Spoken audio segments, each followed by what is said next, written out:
Aram's got a bone to pick with a certain percentage that was thrown out. So we're going to get into that. We're also going to talk about teams that have had disappointing off seasons, just teams that we expected to do a bit more that have done next to nothing, or there are some teams that have done some stuff, but maybe it wasn't the stuff that we were expecting, or, maybe we don't like the moves, things like that. But this is, post-Christmas. I know Aram, Layton, and Peter Apple talked to you yesterday. Let me be the last, in the words of Chris Berman, to wish you a very Merry Christmas. That's Aram. How was your Christmas, man? It was good. I was just talking about that on the episode with Peter. It was cold for Florida. Yeah, under 50, people lose their mind. So it was interesting to see first Christmas in a while where it was that cold. We had people over. Nobody stepped foot outside. You'd think it was like Chicago, which, speaking of, I know you were avoiding that, but you had a much warmer Christmas. I did. I was in San Juan. It was 84 degrees and sunny on Christmas, which was excellent. I know you have a jacket. Did you bring your jacket home? I assume not. No. Yeah. So not. did you? I refuse to ever bring a jacket to Florida. That'll never happen. No matter. I don't care if it's the Ice Age down here somehow. I will never bring a jacket to Florida. Well, because you don't need one. Like, does your mom own a jacket? I don't know. It's a great question. Yeah. Never seen.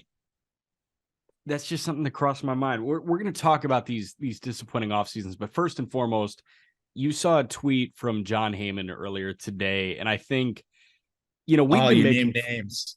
Well, listen, Heyman put it out. We've been poking fun at a lot of the big reporters over the last 2 months, saying teams have checked in on X, Y, or Z player. These teams appear to be front runners for these players. Like, the rumor buzzwords are excellent. And then Heyman took it a step further yesterday when he said that the Mets have a 55% chance at signing Carlos Correa. And you just you felt the need. That was my breaking point. That did me in. That one did me in. Why? Because that would. So I would have accepted coin flip. Right? That's saying up in the air, could go either way at this point. I would have accepted a 50-50. To add that 5%, that 55%, it's more likely than not that Correa will be a Met. But first of all, it's just so arbitrary, right? 50-50 at the end of the day, that you're just kind of hiding behind it could go either way, I'm not sure. To me, that's almost a cliche at this point, right? 50-50 is like a cliche.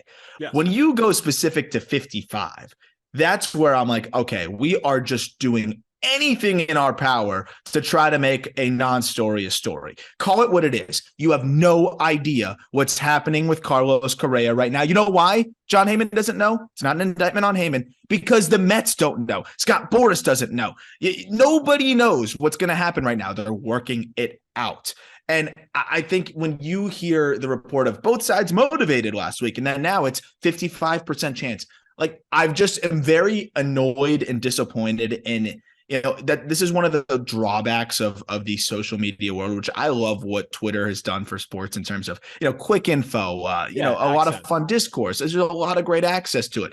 But I think, as a lot of major reporters have kind of come to realize, you can present a ton of nothing burgers that, if you package it right, can get you just as many clicks as saying X player signed with X team.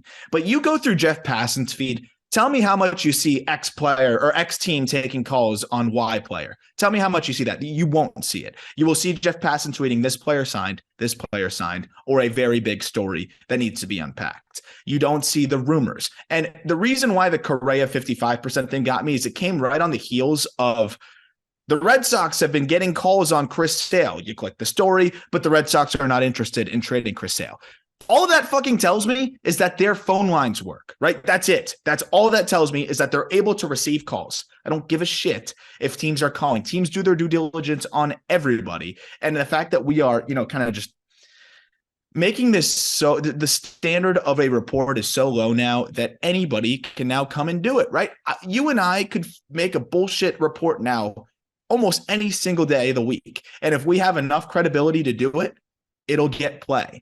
And that's pretty much the only difference between us and some of the reporters right now that are reporting some of these nothing burgers is really that they've reported accurate things in the past. So now Yeah. you can mix in some BS here and there. It's like mixing in some placebo pills with the actual medication, right? And you mix in the medication just enough that the placebo pills are going to be taken as actual medication as well. So yeah, I've just kind of hit my breaking point on the bullshit reporting, and just had to air it out a little bit. So thank you. Yeah, listen, I hear you, man.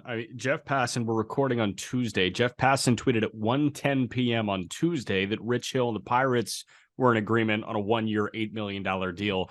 His last tweet before that was at 6:45 p.m. on December 23rd about Craig Kimbrell and the Phillies being in agreement on a 1-year, $10 million deal. There's no fluff here. Wait, so he missed the Chris Sale story? He missed the Sale story. He missed that the Red Sox were fielding phone calls on Chris Sale. What Passan has tweeted in the last 5 days that are original to him: Rich Hill and the Pirates have agreed to a deal. Craig Kimbrell and the Phillies have agreed to a deal. The Varsho to Toronto trade with a couple of, compounding tweets talking about Moreno's going back and then Gurriel's going back. And then before that, it was retweeting only about Conforto's contract details, and then it was Will Myers and the Reds, and then it was Danny Mendick and the Mets. Like, that's reporting. That's only the deal. That is news reporting. Yeah, man. I mean, here's the thing. I find myself now in the Twitter blue era having to go to somebody's bio and clicking on their name if they have a blue check to see if they are subscribed to Twitter Blue or if they are somebody who should be taken seriously. And even the blue checks that doesn't matter, dude. Twitter Blue, it might not. That doesn't matter. Here's the thing: is John Heyman's one of the best out there, and you still have to sift through his stories and really try to figure out on your own what is actually a story and what is not. Because here's the thing: John Heyman breaks some big time stuff, right? He is a phenomenal. Massive stuff. Yeah. Massive stuff. Yeah. Some of the biggest stuff. He's been a phenomenal reporter for a long time. He was on the best. He was on Correa and the Mets. Like he was the one that broke that at like 3 a.m. He's one of the best in the biz with the big stories. That should be enough. I think it's almost watering down, a lot of what these guys are able to do. And it really makes me jaded because I almost take every story with a grain of salt unless this is a done deal. And now if I'm a fan of a team and somebody tweets out, this team is the front runner, I think I feel worse about their chances. Like, it seems every single time that X team is a front runner, they don't get him. They end up not getting him. The front runner never gets him.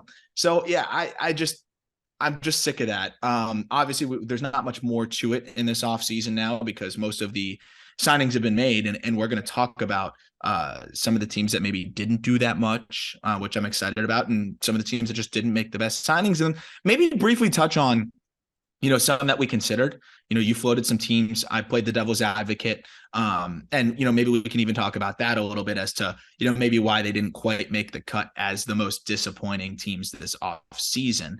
But there's been a few. There's definitely been a few.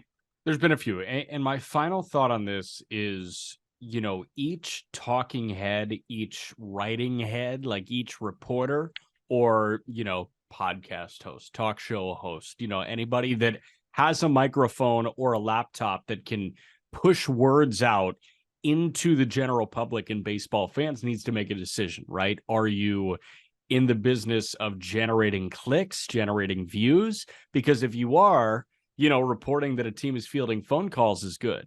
But if you're in the business of just shooting your audience straight, then fielding phone calls does nothing for your audience. Yep. All right, let's talk about the disappointing teams here. And this will be, relatively quick. These are just teams, and I started November 1. All transactions after November 1, because there were some transactions like a waiver claim in October or September. I'm not counting those. I'm not moving the needle. Off season forward. These are the teams that we expected to do more that didn't do much. And there are other teams that did absolutely nothing. Like, what did the Royals do? They signed a pitcher, right? Didn't Kansas City sign a pitcher? Lyles. Jordan Lyles, but Exciting. we weren't expecting Kansas City to do anything. So no, that's the thing is that, Kansas City has their core. Go a little bit deeper than what they actually did. And we have a list of 5. We've got the Rockies, the Orioles, the Red Sox, the Marlins, and the Giants. Let's go in that order. Let's start with the Rockies. The Rockies, since November 1, I compiled notable transactions on each team's site. The Colorado Rockies traded Connor Joe to Pittsburgh for right-hander Nick Garcia. They signed Cole Tucker to a minor league deal. They signed right-hander Pierce Johnson to be in their bullpen. They traded Chad Smith to Oakland for Jeff Criswell, and I like Criswell, but he is a pitching prospect. They traded Sam Hilliard to Atlanta for right-hander Dylan Spain. They re-signed right-hander Jose Urena. They claimed lefty Brent Suter off waivers from Milwaukee, and they traded shortstop Juan Brito to Cleveland for Nolan Jones, which was a good pickup. So there are some good small pickups here, but for a team that was apparently, quote unquote, the front runner for Brandon Nimmo and was in conversations for a lot of other guys, they kind of came up short this winter. Yeah, and the tough thing with the Rockies is I like a lot of the small moves that they've made, right? A lot of those moves, as you alluded to, were savvy moves. And those are the things that you do to complement some of the bigger moves. The thing with the Rockies that separates them from the Royals is, the Rockies signed Chris Bryant last year, right? The Rockies have shown a desire to try to compete a little bit more in the near future, and we're supposedly in on Brandon Nimmo. Yet we're going to go into this coming season with Jonathan Daza in center field and Randall Grichuk in right field, most likely. That's not a good outfield, especially if Chris Bryant is banged up, who you're hoping he's going to be healthy and be able to play, but outside of that, I mean, that's a rough outfield, right? You have a question mark in the middle infield, given that Brendan Rodgers, you're waiting for him to put it together. I think Tovar is going to be awesome. I'm a big fan of his at shortstop, but that's a rookie that you're starting there. And then you just extended McMahon to third base. So Charlie Blackmon is your guy at DH. It's just a lot of status quo and a lot of complacency that I don't totally understand. The rotation doesn't get really any better. How did they get Jose Urena? That was a free agent signing, right? Or when did they pick up Urena? It was a mid-season thing, man. That was a mid-season thing. Yeah. So they don't do anything to address the rotation. They don't do anything to address the outfield. They're going to count on a rookie, though I love him, Ezekiel Tovar at shortstop. Yeah. And they're just going to slide Rodgers over to second base, who is unproven. So to me, this is a team that's not serious. And that's what's confusing is I feel like the Rockies, to a degree, seem to just almost tease you with the idea of being competitive. They'll reinvest a little bit because they make so much money. They're always inside of the top 10 in attendance. Yeah. They draw really well. Rockies fans are great, and they deserve more, right? So what they'll do to keep those fans coming is they'll sign that Chris Bryant. They'll put his posters up everywhere. He'll have 181 plate appearances, and then they'll do nothing else, right? Like nothing else. There's not one other player in that lineup that, you could say, oh, that was a great addition. Oh, they're heading in the right direction. The best bet for them is that Ezekiel Tovar takes that leap next year. I'll say they're doing a great job with the farm system. But when you are tied to some of these other players, when you're signing a 31-year-old or 30-year-old at the time, Chris Bryant, to a long-term deal, how do you not do anything else to complement that? They're the most confusing team in Major League Baseball. They're really confusing. What I will say is they just gave Daniel Bard a mini extension, right? They gave Kyle Freeland an extension. They gave Antonio Senzatella an extension. They gave Ryan McMahon an extension. So status quo. They commit a lot of money to guys that were currently there this past year. And last offseason, it was Chris Bryant. Obviously, they're not going to come anywhere close to competing for the National League West with this roster as currently constructed. So you need to outsource in the next couple of years, because this team will not be complete with what's coming through on the farm until 2025. I think 25 is when a Gabriel Hughes will get there and have Veen, get through some trials and tribulations in AA this year. And you've got a guy like Amador, who's likely going to open the year in high A. I think 2025 is fair to rely on the guys that you have in the organization. But until then, if you want to compete, you have to outsource talent, and they did not do that. And that's why the Chris Bryant signing just kind of almost makes this offseason more disappointing, right? Because I understand the timeline, right? I understand it. Amador is going to be up there, like you said. Warming Bernabel is the guy that's going to maybe beat him there by a little bit. You're hoping Bean will be up there in a couple of years. Like all of those things. Romo. Drew Romo, Yeah. another guy that you're hoping will be up there as well and be that answer at the catching position. So they've got a lot of really good prospects that are going to be up there and be a part of what they're doing in 2 or so years. So I can understand that Royals approach. But the reason why the Rockies make this group is that the Royals have embraced their approach. The Rockies, I just don't know what they're doing. Why even pay a Chris Bryant at that point? It seems like they're just throwing money at certain points just to do it, when you could have made some other complementary signings and kind of made this team a little bit more balanced and competitive. We'll see what else they do. They've obviously been pretty quiet. They did add, column A and make a few other of those moves in the past that, again, it's like you're expecting it to turn into something, but it doesn't. They don't even trade the guys. They don't flip them. They don't do much.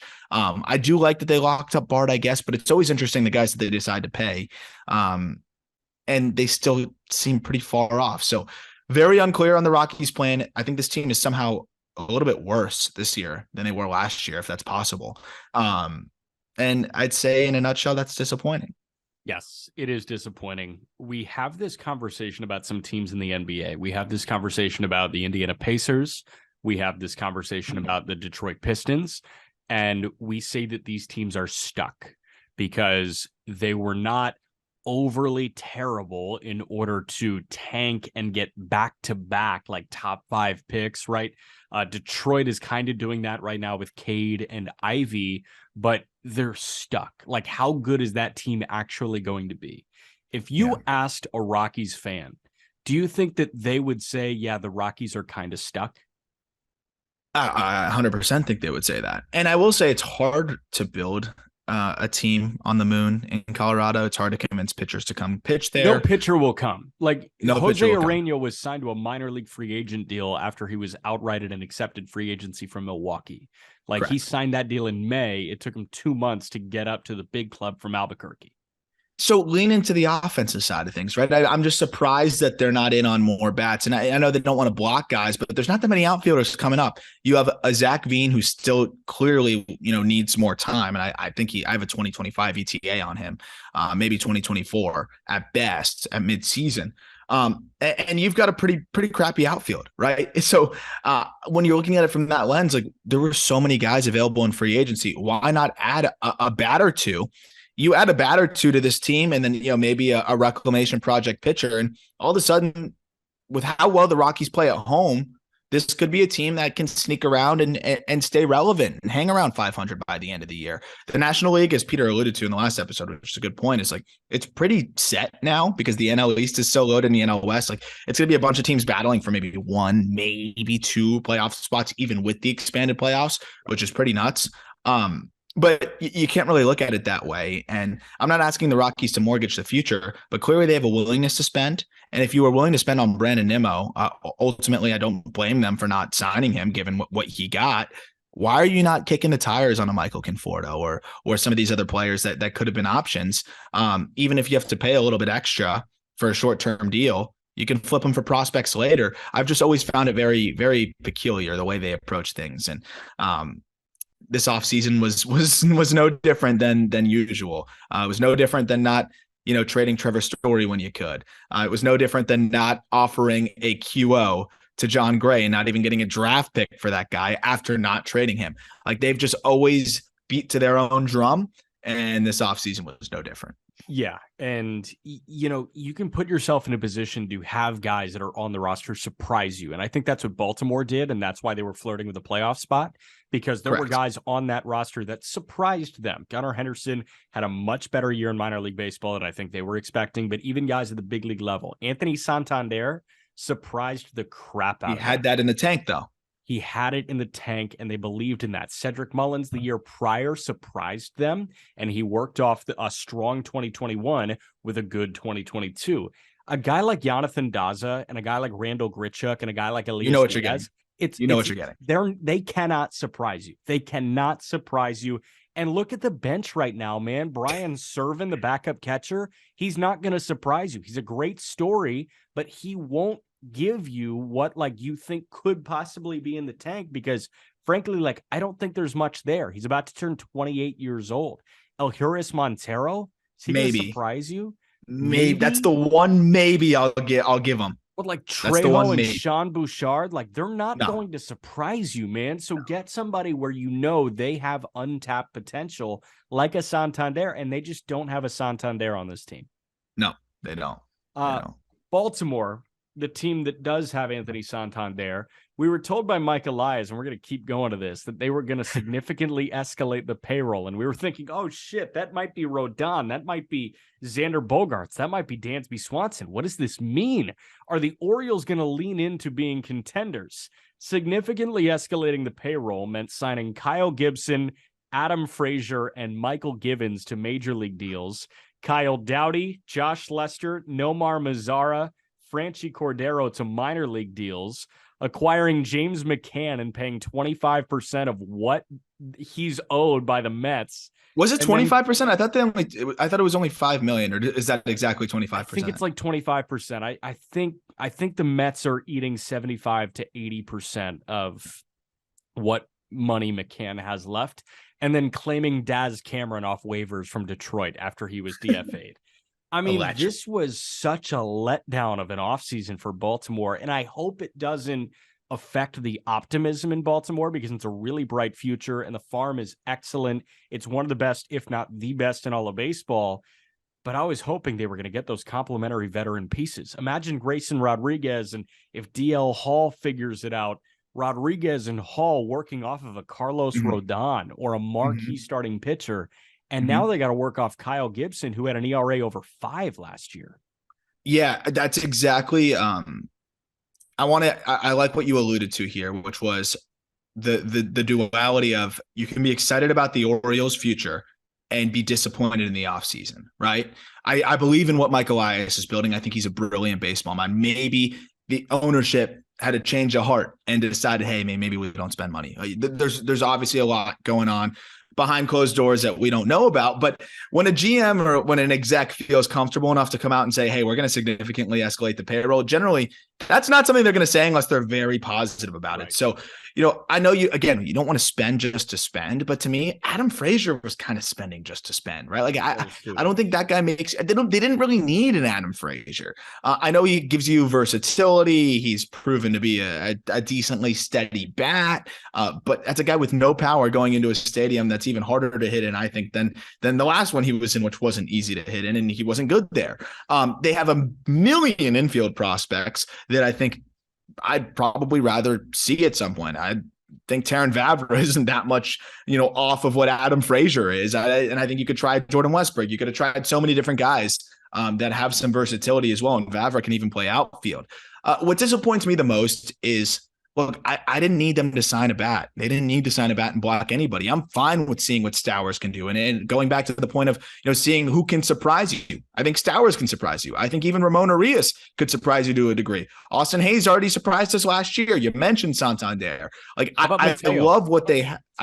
Mateo was a wonderful surprise. Yeah. Wonderful surprise. What I don't get is when you look at the rotation, Kyle Bradish ain't going to surprise us, right? Dean Kramer, I think, did his best version of the surprise last year, which was a 3.23 with really bad underlying stats. Tyler Wells, I think what we saw is what we can expect. That's a good 5 in a rotation, and then Grayson Rodriguez is the best pitching prospect in baseball. But when Kyle Gibson and his 5.05 ERA is the only guy you add to what is a good bullpen, and a good offense. Like, this team was an arm or two away from me being able to justify them as, if this team has their best outcome next year, they could sneak their way in.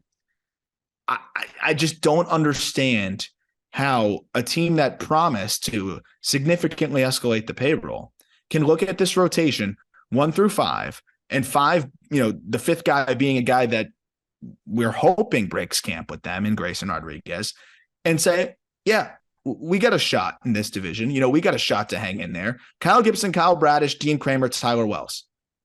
Those are your 4 guaranteed big league arms at this point. That's a joke. How do you go into the season like that? That's an absolute joke. especially when the bullpen's already pretty much taken care of. I like the bullpen. I liked the Michael Givens signing. That gives them some vet presence in the back end too. Bautista's great. Dylan Tate impressed. Sinel Perez was disgusting. They took a Rule 5 arm in Politi who could be solid. Yeah. Why not just sign a starting pitcher? There were so many of them. Hell, man, I would have taken Rich Hill at this point. I would have taken Rich Hill. I'm thinking, even if you didn't want Rodon, why not sign two middling arms like a Heaney and a Tyler Anderson? You know what I mean? Like those two combined for half of what Rodon got, or less than half, like a third of what Rodon got. If you added two guys that are threes instead of one guy that's a one, I feel just as good. But here's the thing, man. Those four that you mentioned, like Grayson Rodriguez has ace potential. Absolutely. Best pitching prospect in baseball, like you said. Gibson, Bradish, Kramer, Wells. On their best day, they are fours at the major league level. Yep. Fours. Yeah. On their best day. You've got a guy that could be a one and a bunch of fives. Yep. That doesn't win you anything. I mean, that's not a recipe for a 500 team. And yes, you can look at the offense as much as you want and say, well, this offense can flirt with the postseason. That's half the game. Mm-hmm. You're missing 50% of the game. And I know, bullpens are throwing more innings than ever before, right? Starting rotations are being used less and less. Guess what? Starting pitchers still account for right about 2/3 of the innings that your team will throw in any given season. They cannot run out starters for 4 innings and hand the bullpen 5 innings of pitching every single night. You cannot do that. You need better starting pitching. And you've got Kyle Gibson, who again had a 5.05 last year. Bradish had a 4.9.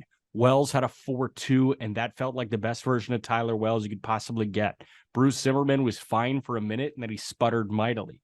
Austin Voth was fine for a minute, then he started to sputter a little bit. I mean, there's just no confidence that this starting rotation can possibly instill in the Orioles fan base. And what's wild too, man, is this was a pretty flooded starting pitching market, right? I mean, we're not saying that they had to go get Taijuan Walker for 4 years, $72 million. No, how about Syndergaard on his 1-year deal that he signed with the Dodgers?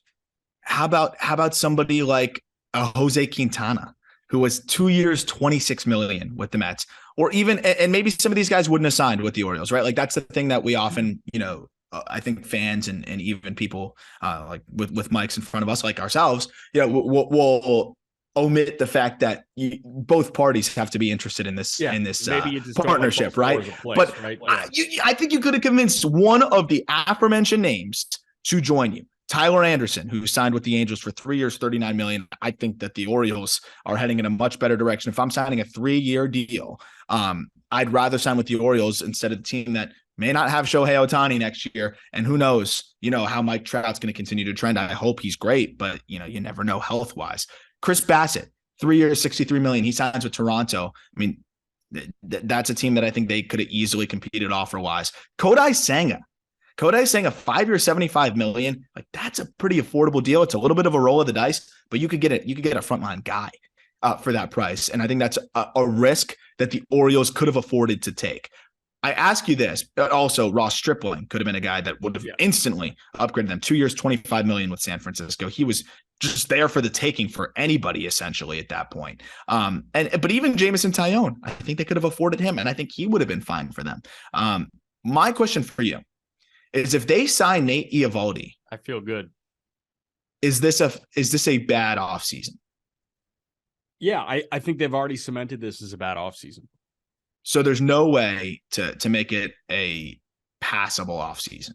If they sign Nate Eovaldi, they're not signing 2 arms though. Like I can't even give you this hypothetical. It's not happening.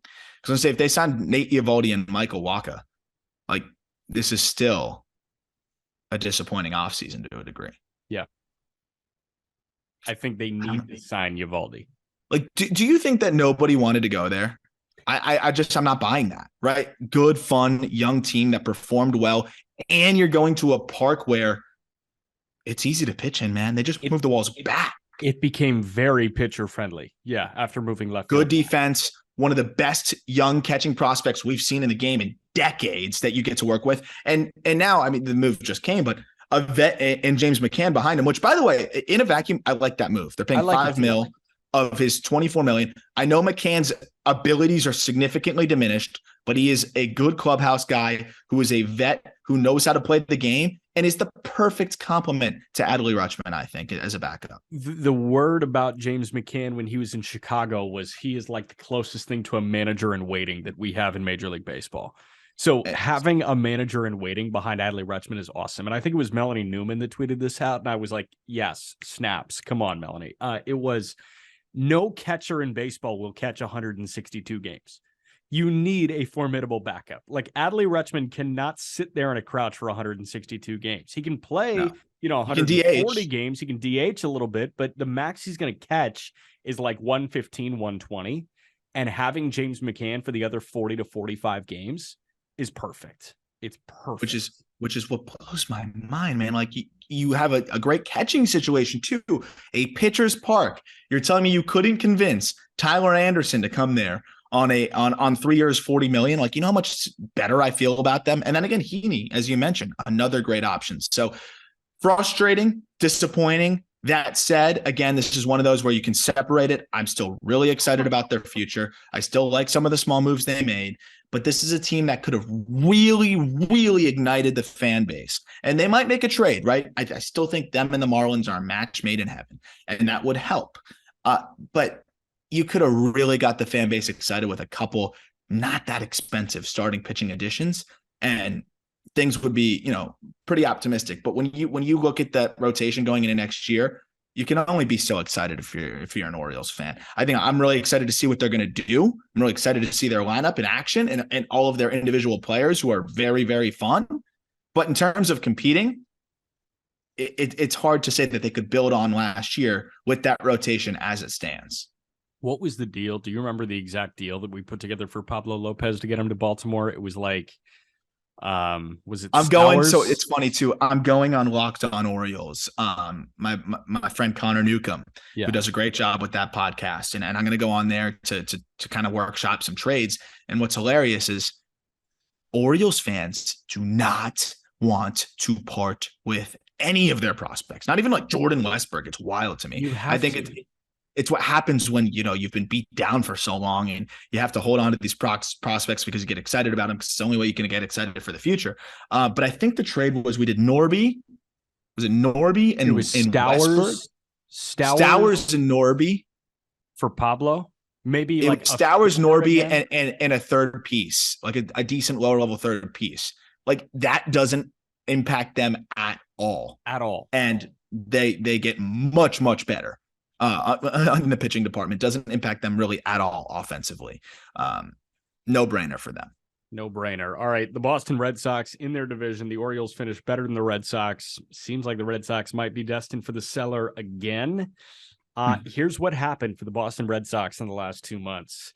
They have signed Chris Martin, Kenley Jansen, Masataka Yoshida, Nico Goodrum, Narciso Crook, Joely Rodriguez. They DFA'd Jeter Downs, and they released Eric Hosmer. That's the Boston Red Sox offseason. Justin Turner? Did we mention Justin Turner? Oh, no, not Justin Turner. I don't think that's official yet. Didn't show up on the transaction pay, but Justin Turner. So Turner, Yoshida, Jansen, Martin were the four big additions. Kenley Jansen, they got a closer.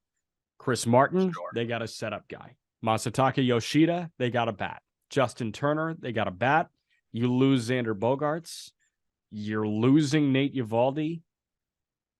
Obviously, Rafi Devers is having issues trusting the direction of the organization. They're going to lose Waka after last year. Yep. Who had a good year. Not losing sleep over that one, but I mean, this just kind of feels like an offseason from hell, and they're trying to, cauterize the wound with Kenley and Yoshida. Yeah, it's crazy because I love the Yoshida signing. And I don't even hate the Kenley signing if you paid your other guys, right? If you kept Eovaldi and if it comes down to whether you pay Kenley or pay Eovaldi, I'd way rather have Eovaldi. I know that you look at the surface level stats, like, 41 saves for Kenley and a 3.38 ERA.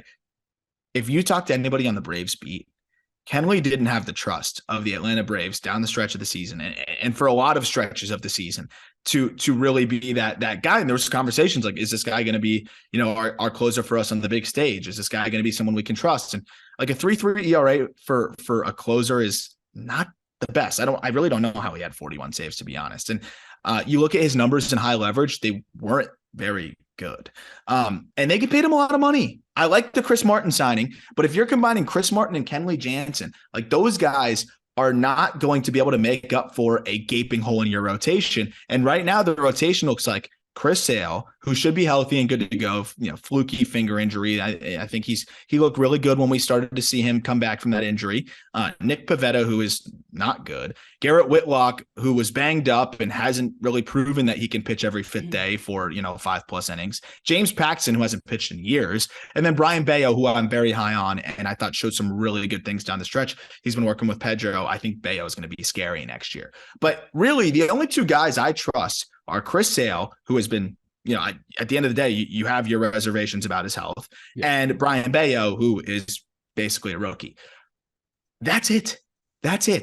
And to make those additions to the bullpen as if you're almost like close to competing is really the bizarre part. I almost feel like the Red Sox have a false identity, right? Like the Kenley and Chris Martin signings to me are the kind of moves that you make if you're on the cusp of contending.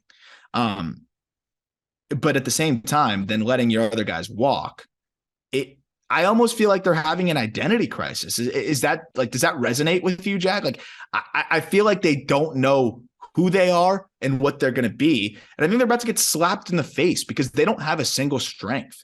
They don't have, like, the offense is solid. I like Yoshida. I really do. Justin Turner had a phenomenal second half. If you look at the numbers and say, oh, he's slowing down, I actually don't think he's slowing down. I think he's going to be pretty good for them, especially playing mostly DH and first base.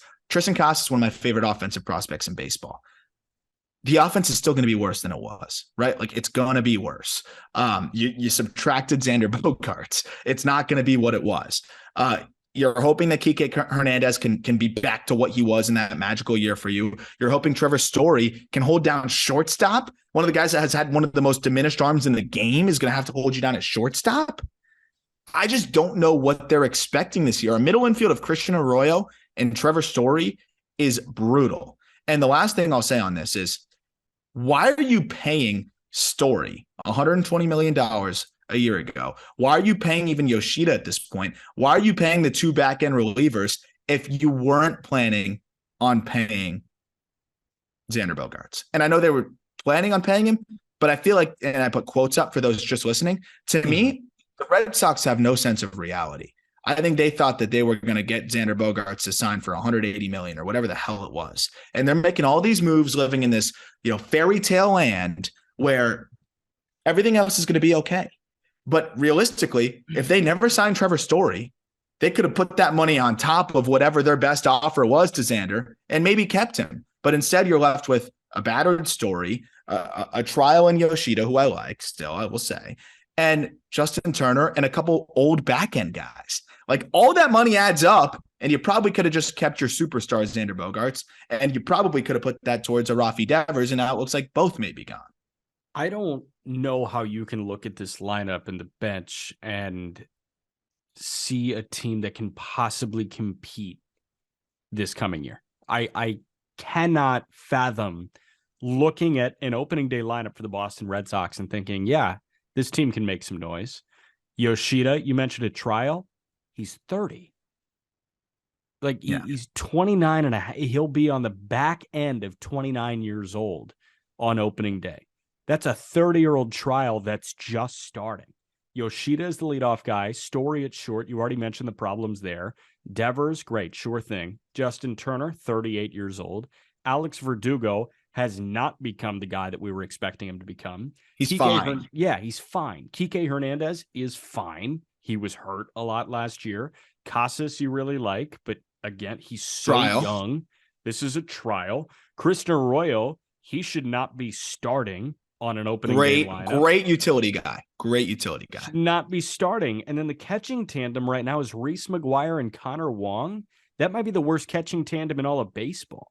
I mean, you It's up there. don't feel good. And the projected bench by roster resource on Fangraphs right now is Wong, Bobby Dahlbeck, and Manuel Valdez, who they got in the Christian Vasquez trade, a 24-year-old, and Rob Refsnyder. Refsnyder, great platoon guy. Yeah, but like, dude, this team does not say, oh, yeah, it's the Boston Red Sox. This team from opening day 2022 lacks Xander Bogaerts. They lack JD Martinez. I mean, hell, you want to go back to 2019, they lack Mookie Betts. There's Christian Vasquez. Like, we've had so many conversations about the Red Sox, but this is just so frustrating because you cannot, as a Red Sox fan, look at this lineup and try and spin this your way. It is impossible to spin this in a positive way. I think it literally is impossible. And again, if they fully tore it down, I'd be like, okay, I don't agree with it. You're the Boston Red Sox. You should never do that. But at least they have a direction. To me, there's no direction. We talk about a team that's stuck. The contracts that they have commit themselves to this year and last year with Story, they are officially stuck. Purgatory. Yep. And that's what made the Story signing so head scratching. You could go back to the old episodes where I'm like, this team is still trying to figure out how to pay Xander Bogaerts. To me, when they signed Story, it almost made me more confident that they would sign Bogaerts because I'm like, oh, they must have no concerns then, right? Like, I'm not committing $120 million to a guy that's been inconsistent and banged up unless I know I'm signing my core guys and I'm extending my core guys. Or if I'm afraid that I'm not going to keep my guys, I'm not signing Story. I'm waiting till those guys leave, and I'm putting, I'm spending my money as wisely as I can. Now you took a half a step forward and a full step back, and you're now in a worse position than you were before. And like you said, now you have a 30-year-old Story for several more years. You have a 30-year-old Yoshida for several years that you're hoping is going to pan out. And then you got Justin Turner for 2, and we'll see what they do. I mean, obviously Chris Sale is locked up for a while. You can't blame them for that contract. It was a good extension at the time. Yeah. But to me, you have a lot of deals, and then not an elite farm system, not much direction. And this team, I think, is one of the best examples of stuck you're going to find. And now they got a really tough decision to make as to whether you trade Rafi Devers because they get nothing for Bogaerts besides the pick. They got nothing for Mookie Betts besides a trade that was heavily leveraged against them because they waited so long. And now they're going to trade Devers at near the bottom of his value. They'll still get a couple decent prospects, but it'll be like the Manny Machado deal with the Orioles. It'll be whatever they can possibly get. They're left in a position here, and I bet they don't even trade Devers. I bet they recoup the pick and call it a day and say we tried our best to sign him, we tried our best to extend him. Yeah. The last thing I want to say on this is, there was a story written up. I don't remember if it was Heyman or somebody else about kind of just Chaim Bloom. It might have been Rosenthal being in an airport when the reality set in that he wasn't going to be able to retain Xander Bogaerts, and he was floored. Yeah. I don't understand what alternate reality that this Boston front office is living in. I don't understand what they were expecting, what they think, how they thought this was going to transpire. Because look, I feel like we kind of saw this coming, and you and I are not rocket scientists. I think a lot of people saw this coming. We're not even plugged into the Boston Red Sox, and we saw this coming. And somehow things unfolded in a way that they are shocked, disappointed, and unsure about. And here they are making these moves like signing a Justin Turner as if they're going to go into next year and have a shot. This team, let me put myself on record, and barring some massive move, this team has no shot. And you can put me on record saying that this team has no shot. There's no strength to this team. The lineup's all right. That's their strength. That was kind of a bar. All right, we got 2 teams left. We've got the Giants and the Marlins. I want to talk about San Francisco first because I think this is really quick. Because San Francisco, this is a pity, more of a pity party. I feel for San Francisco. I'm not mad. I feel for San Francisco because they had their deal with Arson Judge, and then the Yankees matched it, and then they had their deal with Carlos Correa, and then it fell through right before they had the introductory press conference. So all in all, San Francisco comes away with re-signing Jock Peterson, signing Mitch Haniger, Ross Stripling, Sean Manaea, Michael Conforto, Taylor Rogers. They acquired Blake Sable in the Rule 5 draft. This team got better. They just didn't get Aaron Judge or Carlos Correa. Yeah. And that's why this is a failure of an offseason, I think, for Farhan Zaidi. But this puts them in even better position for a Juan Soto. Correct. And so disappointing has a different definition with the Giants. And I've been hard on Farhan Zaidi and some of the moves that he in the Giants front office has made. I don't think you can give them a hard time for this offseason, right? They did everything they could for Judge, and we knew it was going to be difficult to pry him away. They knew it was going to be difficult to pry him away, and I think they gave it a good shot. I do believe that he genuinely considered it. Then they pivot to Correa, and they get the deal done, right? At least it seemed like it. And then a major red flag comes up in the medicals. And Peter and I have a little bit of a difference in opinion there. He thinks that they got cold feet. I legitimately think that there was an injury with the medicals, or else he'd be a med already right now. Correct. So, that's where I'm at on that one. Though I understand where Peter's coming from. And I think it's a hybrid of the two, is what we kind of talked about. Is like, it's a huge investment. It's scary. And if it's a smaller red flag, it becomes much more accentuated because it's a 13-year deal. What I'll say, though, is both of those things were kind of out of their control. They were. And what have they done since? Tried to pivot and make other moves and other additions. And because they were all in on Judge and all in on Correa, they missed out on some other guys. And, maybe they should have known that Judge was a long shot. Maybe they should have been, pushing in other areas and maybe not, putting all their eggs in one basket and then all their eggs in another basket. But that said, they've pivoted and made some moves that I don't hate. So I say it's disappointing because of what it could have been.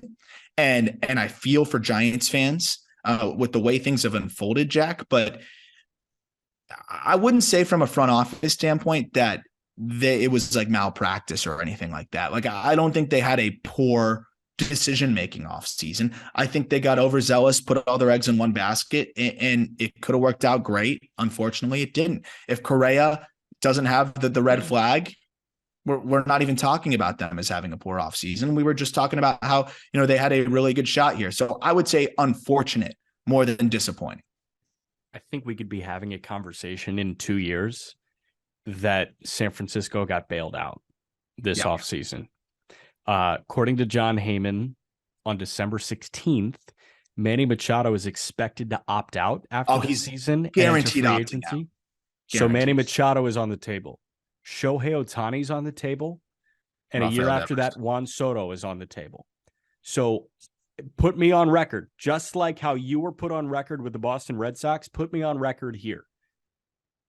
By the end of the 2024 season, before 2025 opening day, first pitch is fired, the San Francisco Giants will have one of Manny Machado, Shohei Ohtani, or Juan Soto on their roster. And what about Rafi Devers?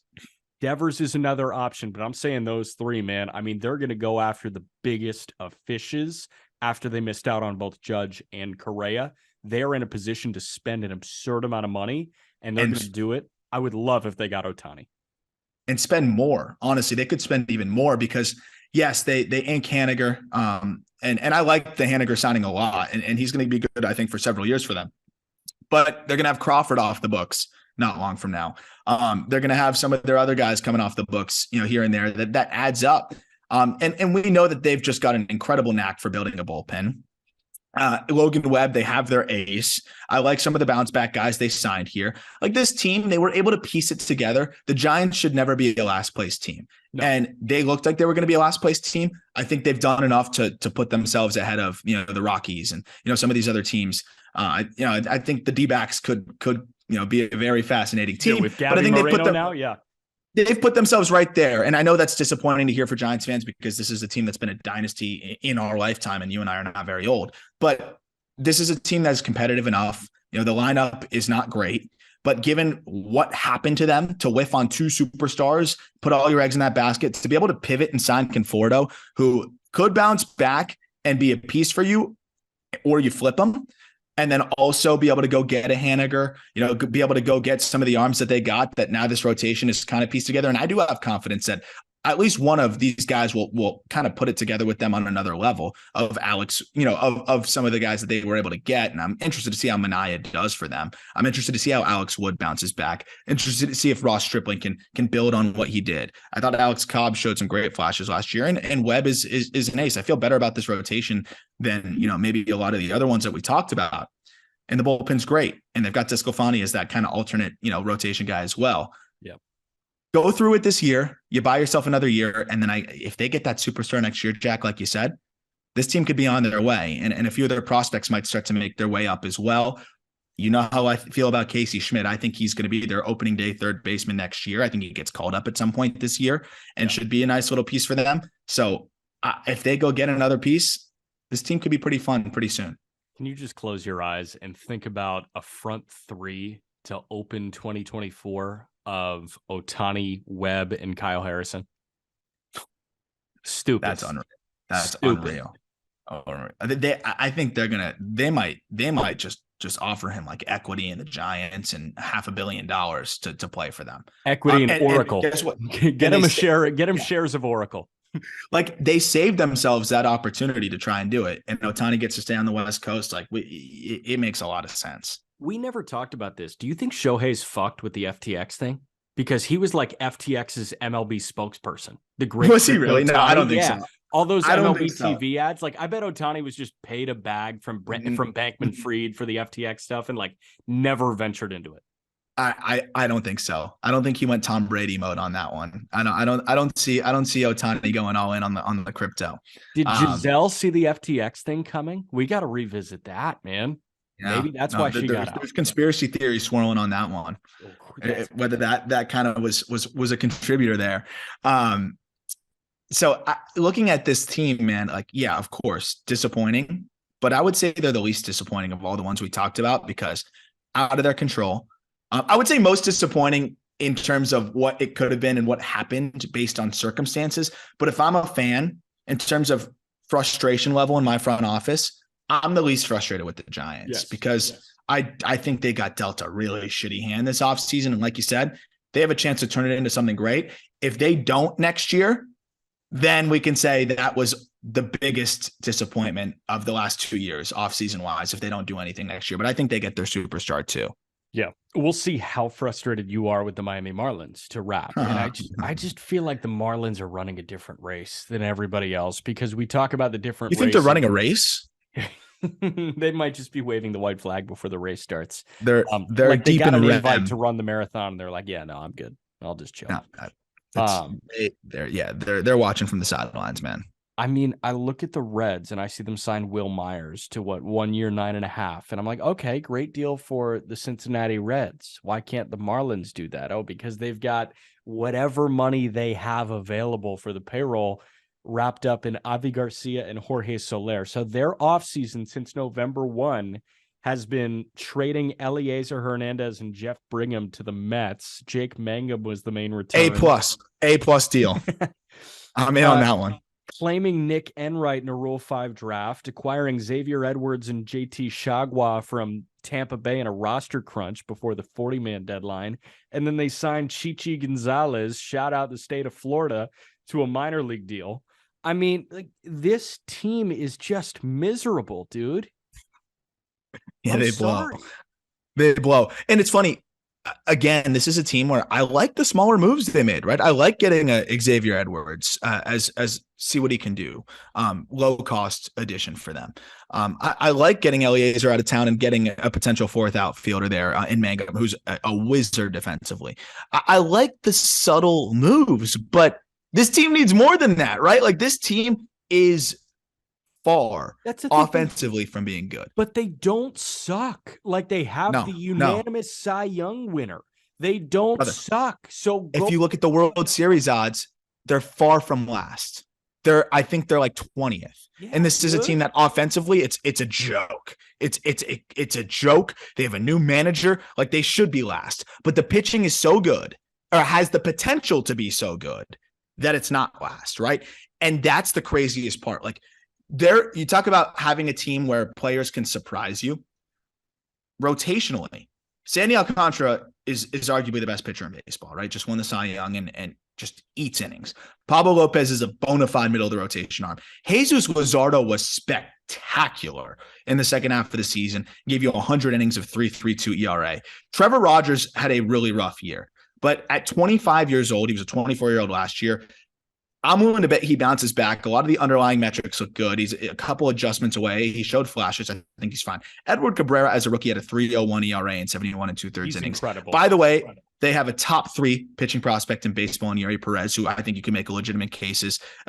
Right there is 1A, 1B with Grayson Rodriguez, with what this wonderkin has done. It sucks that Max Meyer is on the shelf, but then they've got guys like Jake Eater and other top prospects that have performed really well. Like, this team has unbelievable pitching depth, and they haven't done a thing. Why do you think they haven't done a thing, Jack? Well, I'll get to the free agent stuff, because I actually have I can corroborate some of, I think, the reports that have been out around the Marlins and how they've been approaching free agency. And I have the green light to speak on a couple of those things. But when it comes to trades, is it possible that Kim Ng is afraid to mess up? Is that a feasible? I've seen that floated. I think Craig Mish has alluded to that in the past. Do we have a young general manager that is afraid to maybe take a swing for the fences? Why haven't the Marlins made a trade? Why have they not traded from their pitching surplus to answer what is a massive question around this lineup? Yeah, so I'm going to try my best to do this as quickly as possible. The Miami Marlins traded DH Giancarlo Stanton and cash to the Yankees for Starling Castro, Jorge Guzman, and Jose Devers. I'm okay with that trade. Now I go to Christian Yelich. I can tell you, you don't need to pull him up. I can tell you all of them. So Yelich, what was the return for Yelich? Disaster. It was Monte Harrison, Lewis Brinson, Jordan Yamamoto, Isan Diaz. And then how about the return for JT Realmuto? Sixto Sanchez, Jorge Alfaro, and Will Stewart. That is so hard as an organization. And I know that it wasn't Kim, but that's so hard as an organization to justify trading valuable veteran pieces if you can fuck up like that. I think the Pirates have shown, a reluctance to move some of their guys that are performing so well. Yeah. Think about what happened in the Archer deal when they went after Chris Archer. I mean, that is one of the worst trades in baseball history. You feel the ripple from those fuck ups for years. And I think that Kim is looking at that saying, oh my God, not too long ago, our 20-year-old fans, our 18-year-old fans remember going to the ballpark to go to see Giancarlo Stanton, Mike Stanton, Christian Yelich, and JT Realmuto. And here we are with this shit offense and nothing to show for those transactions. And that's the thing, man. We're talking about Kim Ng, who deserved an opportunity far before she got it, right? She was overqualified for the job and then got thrown into this kind of in an unfair type of situation where Jeter was controlling things at the top. And then all of a sudden now they say, okay, Kim, now it's your job. Now do what you want. And look, if Kim messes up, if Kim makes a bad trade, her job security goes from here to way down here, right? But if she can try to make those moves between the margins and hide behind the cheap ownership and say, hey, well, we won 75 games this year with a first-time manager. Look at the rotation we have. Look at some of the smaller moves I made. I went out and picked up Xavier Edwards, and that guy had 2 WAR for us last year. I went out and made this quiet move here, and this guy's been performing. I trusted Brian De La Cruz, and look, he's a regular for us. You can hide behind those things, but here's the reality of it. And I get it's easier for me to say, go roll the dice when you're not gambling your money or your job. But look at what the Sandy Alcantara, look at what the Marcell Ozuna trade did for the Marlins. Yeah. They got Sandy Alcantara, Zach Gallen, and a couple other pieces, Dan Castano, and then flipped him for Jazz. So Jazz Chisholm and Sandy Alcantara, as well as Magnera Sierra, who whatever, and Dan Castano was a depth arm for them. But the two faces of the franchise, your two faces of the franchise came from a deal in which you gave up a guy that, yes, has a couple of DUIs on his book and has beaten the shit out of his significant other. Like, you traded a shit human being for the two faces of the franchise. You have to look at your positive moves. But here's the thing about baseball. It's a sport rooted in failure. And I'm talking on the field, right? The common saying is an all-star will fail 7 of 10 times. It's also rooted in failure in the front office. You remember the travesty more than you remember the success. Like, White Sox fans remember trading a young Fernando Tatis Jr. and another reliever for James Shields. They don't remember the mastery that was the Tim Anderson contract. Correct. Like, and we make fun of AJ Preller though, but like, look at the Padres; they're competitive, and I know he gets a lot of money behind him. He's made some mistakes. He's hit some home runs. I think when you're a team like the Marlins, you are much more risk averse because you can't squander your assets, right? You only have so many assets, but you have to look in the mirror at this point and say, what kind of team are we? I understand that the Phillies are now World Series contenders. The Mets are World Series contenders, and this division is tough. This division is very tough. But what's the goal here if you're the Miami Marlins? You talk about stuck. If your goal is not to win in the next couple of years, and the Marlins live in an alternate reality too. I think they really struggle to realize. Kim Mann came out and said Avi Garcia's had multiple 30 home run seasons. He's never hit 30 home runs. That's embarrassing. Yeah. They go out and say, oh, we're expecting Soler to bounce back. I'm hoping Soler bounces back. I'm not expecting Soler to bounce back. Jazz Chisholm, he's a superstar, right? He could be that face of the guy has barely stayed healthy, right? You have a lot of assumptions built in here by the Marlins. Miguel Rojas, his wrist was bothering him. He's going to bounce back. Jacob Stallings, that was a trade that looks really bad on them now. And I think that has resulted in some, I would say, fear of, a little bit of being gun shy. That Jacob Stallings trade didn't go well. You have to try. And if not, then just go trade Sandy. Like, start over and burn it down if you're not going to try. Because at this point, what are we doing? You're not going to sign free agents. And I think that's become incredibly clear. Not that they haven't tried that. I understand that it's half-hearted efforts, but they offered, and I know you're not going to get Abreu. A lot of teams weren't willing to go for the third year. The Marlins did meet with him. They did try. They offered him a 2-year deal that was on par with a lot of other teams and what they offered. The Marlins offered, and I can confirm this too, they offered Brandon Drury $2 million more to play for them. After state taxes, probably would have made $4 million more, given that he went to California. Yeah. So they tried. They offered Turner the same amount, if not marginally more. I can definitely confirm that one too. So guys don't want to play there, right? You got to make some trades because you're not going to sign top-end talent to come there. And those guys aren't even top-end talent. Those guys are mid-level talent that don't want to sign there. So you got to make the trade. You got to try. I ask you this to wrap up. Is there a scenario where this is a successful offseason for the Marlins? Craig Mish says that they're still active, and I believe that, right? Craig Mish says they're still trying to make a signing. So let's say they sign Trey Mancini, right?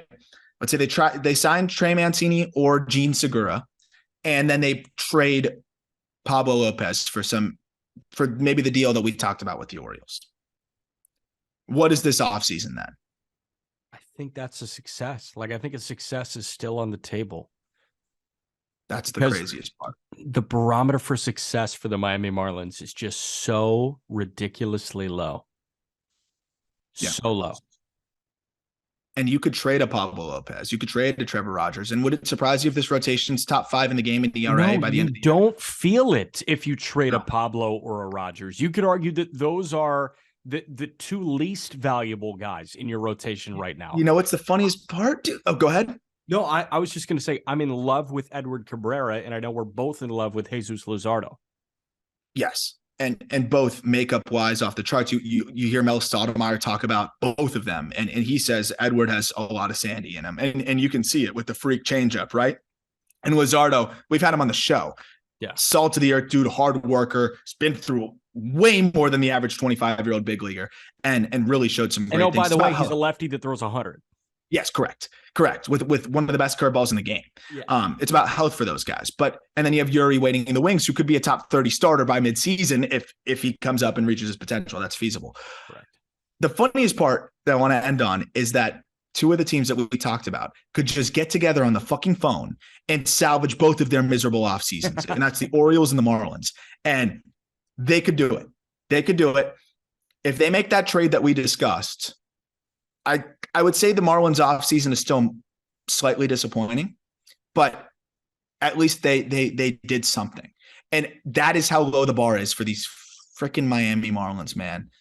Like, that's how low the damn bar is. I will say credit to them. I like the hiring. Everything, around their new manager, around Skip, it seems to be awesome. The staff being built around, I think, is perfect for this young team. John Jay, who was it, Rod Barajas. Like, I like a lot of the guys, very recently departed from the game, still involved. I think can be really good help to this offense and to a lot of these young position players. But they got a lot to figure out, and they can fix it. But there seems to be a reluctance there. I think they make a trade. I still do. And I don't think it's for a center fielder. And I'm interested to see what kind of move they make. I think the center field market is way too thin and way too pricey. They need to pivot and just get the best bat they possibly can. If they get an impact bat with control, like a Dalton Varsho type, I know he's a center fielder, but I'm just saying, like, that type of player, this could be a salvageable offseason. I don't have much faith, though, Jack. No, you shouldn't. What I will say is, if they don't make that move with Baltimore, I think Brian Reynolds should absolutely be a Miami Marlin. You think they should pay the King's ransom? Nobody's going to pay the King's ransom. That's the thing. I think that the B-level package that the Marlins put together when the Pirates are demanding an A-level package will be enough, because I don't think the Pirates want to hold on to Brian Reynolds. And this is zero, validity. There's zero inside information. It's posturing. I think it's posturing, because what does Brian Reynolds do to fit into this team in the next 2 years? He's not extending. He's not extending. He's probably going to be in left, not in center on opening day. Like, you're going to get far more than the comp pick, and learn from some of these teams that made that mistake. Dude, I think the Pirates, if they got young starting pitching, they're totally fine running out Ji-Hwan Bae on opening day in center field instead of Brian Reynolds. They got plenty of time, man. So much time. And they're heading in a great direction. I totally agree. This offense, John Birdie, Jazz Chisholm, Garrett Cooper, Avi Garcia, Joey Wendell, Jorge Soler, Brian De La Cruz, Jacob Stallings, Miguel Rojas, with a bench of Charles LeBlanc, Jesus Sanchez, Jordan Groshans, Nick Fortes, and potentially Xavier Edwards, is a bottom what offense in baseball? Bottom one. That's the worst offense in baseball. No, you're wrong. Oakland A's. Bottom two. Bottom two. I think if not two, then three. I think Detroit Nationals. Dude, I mean, with the young pieces that they got right now, I mean, that's a bad lineup. Detroit is another team that could sniff it. There you go. Be very conservative, bottom five. They're a bottom five lineup. And then last question. Sandy Alcantara, Pablo Lopez, Jesus Luzardo, Edward Cabrera, Trevor Rogers, Yuri Perez, Jake Eater, potentially Sixto Sanchez, hearing that he actually looks really good right now and healthy, which is nice to hear, is a top what rotation in baseball if things go as you hope? Conservative top 10. I think it could be top 5. I think we could be looking at a top 5 rotation in baseball and a bottom 5 lineup in baseball. So this lineup, if it's mediocre, this team could be competitive. No one's saying playoffs. Just win 75 to 80 games and just give these poor fans, whoever the hell is left, something to be happy about. That's all it takes. That's all it really takes. That's the way we're going to end it. Aram and I will be back tomorrow. Peter's flying home from California, or I guess he's flying from home to his other home in New York. I think he's doing a New Year's thing first. Might be going to Vegas. Is he going to Vegas? I might have made that up. That might have been a different holiday. Let's hope Peter's going to Vegas. New Year's for Vegas, or Vegas for New Year's. Not sure. He's got to cleanse the NFL cold streak that he's on right now. He's got to go. He's got to go straight there. He's got to go talk to the gods. It's like going. It's like following the Yellow Brick Road, right? Going to talk to the Wizard of Oz. Look, I will say the last thing I want to say on Peter is he got a lot of hate on Christmas Eve from psychopaths for losing. If you have tailed Peter for the last year, you will have profit. You will have money. If you wager your money based on somebody else's picks, you should accept the repercussions there. And I think I would rather bet with Peter's picks than my own. I will put that out there. But when Peter loses, I'm not texting him like, fuck you, dude. Like, just wanted to put that out there. I know no one that listens to this podcast is going to be mean to Peter because they listen to us willingly, but so ridiculous that that's a thing. Can I also say something real quick? Yeah. The reason that I don't venture into the whole gambling space is because it's fucking gambling. Like, you can know sports all you want. You can do as much homework as you want. And I know Peter does more gambling homework than like anybody that I've ever interacted with. Like, this guy gets up every morning. He sets an alarm to look at what to gamble on. Like, that is better than everybody else that gambles because they're just like, gives the picks for free. Yeah, he gives picks for free. It's fucking gambling. Like, we know so much about baseball, but you're still going to lose bets. Like, I guarantee you, I know more than you about a certain matchup on a certain day in Major League Baseball than people that are going to win. Like, the people that win bets in Major League Baseball, chances are 95 to 99% of them don't know more about that matchup on that day than any of us three. It's fucking gambling. Don't give anybody hate, please. Yes. Okay. Talk to you guys tomorrow.